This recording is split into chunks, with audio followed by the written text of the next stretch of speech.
என் அப்பனே கணேசா, குரு பிரம்மா குரு விஷ்ணு குருதேவோ மகேஸ்வரா, குரு சாக்ஷாத் பரபிரம்மம் தஸ்மை ஸ்ரீ குருவே நமக. ஸ்ருதி ஸ்மிருதி புராணானாம் ஆலயம் கருணாலயம் நமாமி பகவத்பாத சங்கரம் லோகசங்கரம். மகாபெரிவாளோட கதை படித்ததில் ரொம்ப பிடிச்ச கதை.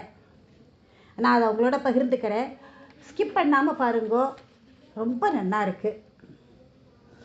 மகாபெரிவா காசி யாத்திரை சமயத்தில் தங்கி இருந்த முகாமுக்கு ஒரு பால்காரர் தினமும் பால் கொண்டு வந்து கொடுப்பார். அவருக்கு பெரியவா யார், அவரை நமஸ்காரம் பண்ணணும் அப்படிங்கிற பக்தி உணர்வெல்லாம் கொஞ்சம் கூட கிடையாது. ஏன் அப்படின்னா அவர் ஒரு மகாராஷ்டிரியன். அவருக்கு பால் யாருக்கு கொடுக்குறோன்னு கூட அவருக்கு தெரியாது. அந்த சமயத்தில் ஒரு நாள் அந்த பால்காரனோட மனைவிக்கு உடம்பு சரியில்லாமல் போயிடுது.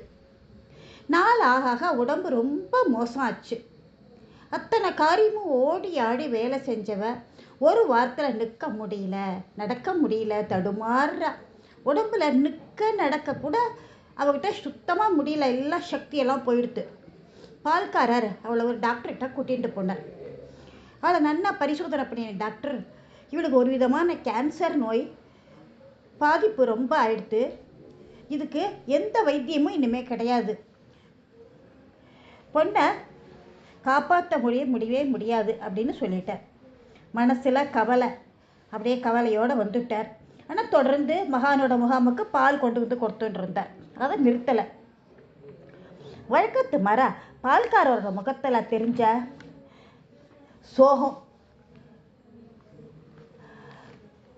சோகத்தை பார்த்தா மருத்துவ ஊழியர்களாக இவர்கிட்டக்க என்ன விஷயம் அப்படின்னு கேட்டார். பால்காரர், என்னோட மனைவிக்கு உடம்பு ரொம்ப மோசமாக இருக்கிற மாதிரி டாக்டர் சொல்கிறார்.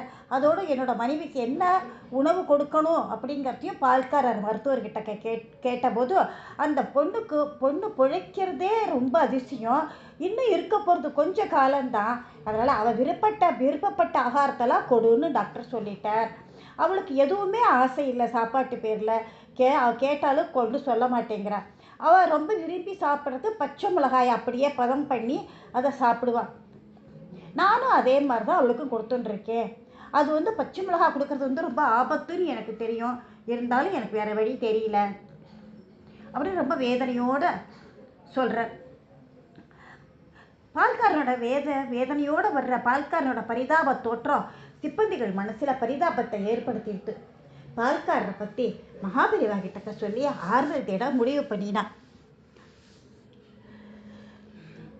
அந்த தெய்வ சன்னதியில் போய் நின்னா. அவள ஒருத்தர், பெரியவா தினம் மடத்துக்கு பால் கொண்டு வந்து கொடுக்குறானே அந்த பால்கார அப்படின்னு ஆரம்பித்த உடனேயே மகானே பேச ஆரம்பிச்சுட்டார். ஆமாம், அவன் ஆத்துக்காரிக்கு உடம்பு சரியில்லை, டாக்டர்கள் கேன்சர்னு சொல்லியிருக்கா, இன்னும் கொஞ்ச நாள் தான் அவள் உயிரோடு இருப்பா, அவளுக்கு இஷ்டப்பட்டதை கொடுன்னு இவன் கிட்டக்க சொல்லிட்டா இல்லையா, அவனும் அதைத்தானே செஞ்சுன்னு இருக்கான், இதை சொல்லத்தான் இங்கே வந்தேலா அப்படின்னு அவள் கேட்க அசந்து போயிட்டா. எல்லாரும் மகானுக்கு தெரியாத விஷயமே இல்லை அப்படிங்கிறத நம்மெல்லாம் மறந்து போயிட்டோமே. அவள் அப்படியே திகச்சு போய் நின்னான். பால்காரனோட கஷ்டம் பெரியவாளுக்கு தெரியும் அப்படின்னாக்க இதை விட வேற எந்த அனுகிரகம் வேணும் அவனுக்கு அப்படின்னு அவர்கள்லாம் மனசில் ஒரு வித நிம்மதியோடு கிளம்பிட்டான் அந்த இடத்த விட்டு. எல்லாம் தெரிஞ்ச அந்த மனித தெய்வம் அமைதியாக இருக்குமா என்ன, அவரோட அனுகிரகம் உடனே செயல்பட ஆரம்பிச்சுது. அடுத்த சில நாட்களில் பால்காரனோட மனைவி மடிக்கையிலேருந்து எழுந்து உட்கார ஆரம்பித்தா. அப்புறம் மெதுவாக எழுந்து நிற்க ஆரம்பித்தா. அப்புறமா கொஞ்ச நாளில் பழைய நிலைக்கு திரும்பிட்டா.